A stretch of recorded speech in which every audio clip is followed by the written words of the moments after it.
pas vrai, c'est pas comme ça que ça s'est passé. Vous ne pouvez pas vous déléguer vous-même de l'enquête sur si vous vous intéressez au bâtiment numéro 3, c'est celui qui compte le bâtiment numéro 7, le troisième bâtiment. On peut dire une tour qui s'est effondrée ce jour-là. Elle s'est effondrée à 17h et officiellement on dit que cette tour-là s'est effondrée du fait de flammes. Or, dans l'histoire, aucun bâtiment ne s'est effondré du fait de flammes.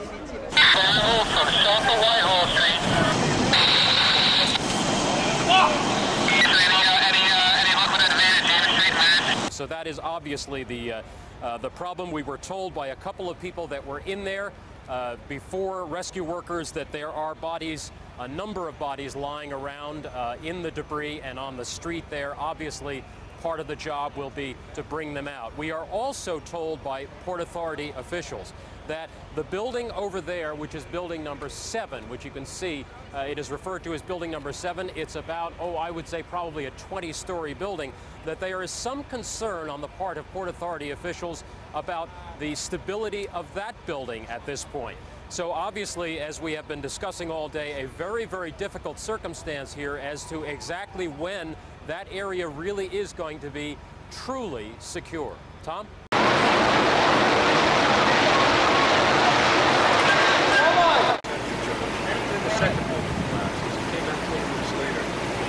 Looking like a Three Stooges movie covered with plastic, I swear to God.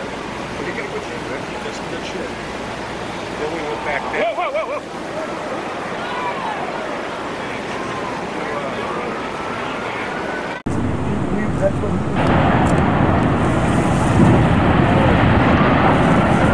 That's gonna come here. I told you that sucker was gonna go. That's coming here, isn't it?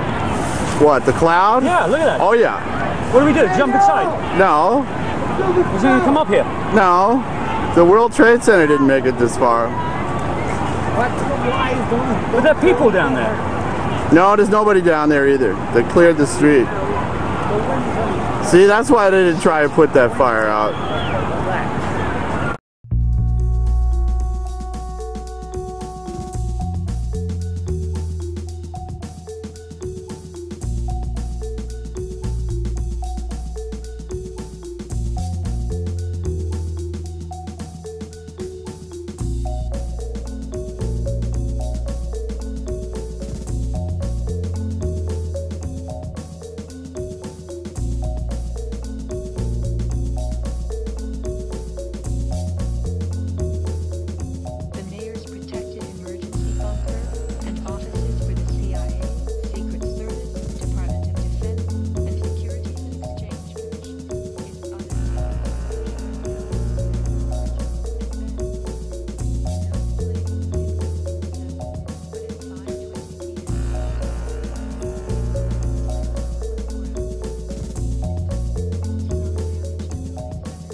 I remember getting a call from the fire department commander telling me that they were not sure they were going to be able to contain the fire. And I said, we've had such terrible loss of life. Maybe the smartest thing to do is pull it. And they made that decision to pull, and then we watched the building collapse.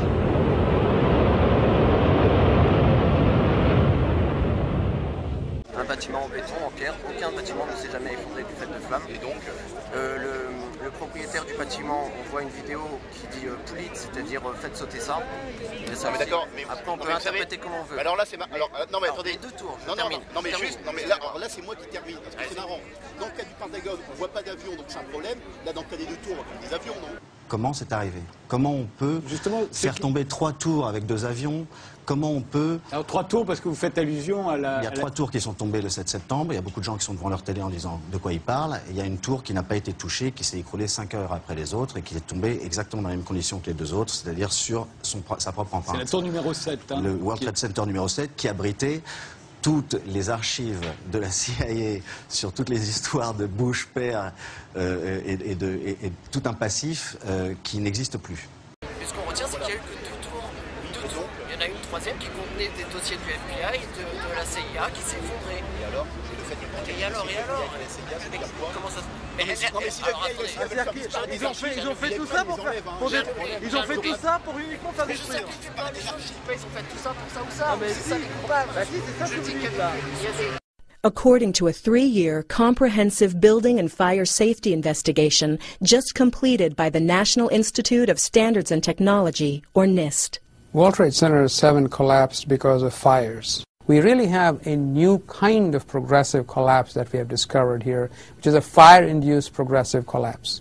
And in fact, we've shown for the first time that fire can induce a progressive collapse. NIST used detailed data describing the building and its contents to create the most complex computer simulation of a structure collapse ever made. Falling debris from Tower 1 started fires on 10 floors in Building 7. A break in the city water main from the collapse of the towers disabled sprinklers in the lower half of WTC 7, allowing fires on those floors to burn for 7 hours. The NIST computer model was validated with evidence from videos, photos, witness accounts, and other data. It shows that heat from fires expanded long support beams, causing connections and floors to fail. So you look at the floors failing here, and eventually this column 79 is going to buckle, it fails, and then the entire vertical progression takes place. The buckled column caused additional collapsed floors and falling debris that removed support from adjacent interior columns. A chain reaction then caused other interior columns to fail in quick succession. The outside shell of the building fell. The NIST team found no evidence that explosives were involved in the collapse. And our analysis showed that even the smallest explosive charge that was capable of bringing down the critical column in the building, had it occurred, we would have seen sound levels of 120 to 130 decibels about a half a mile away. That would have been an incredibly loud sound, and that sound was not picked up by any of the videos or witnesses that we have talked to. Comment dire, la seule enquête qui serait intéressante, c'est les défaillances de la sécurité américaine auparavant. Comment se fait-il que, des gens qui se sont, initiés au pilotage sans demander à atterrir ont pu ne pas être repérés? Mais ça, c'est un problème de sécurité intérieure aux États-Unis.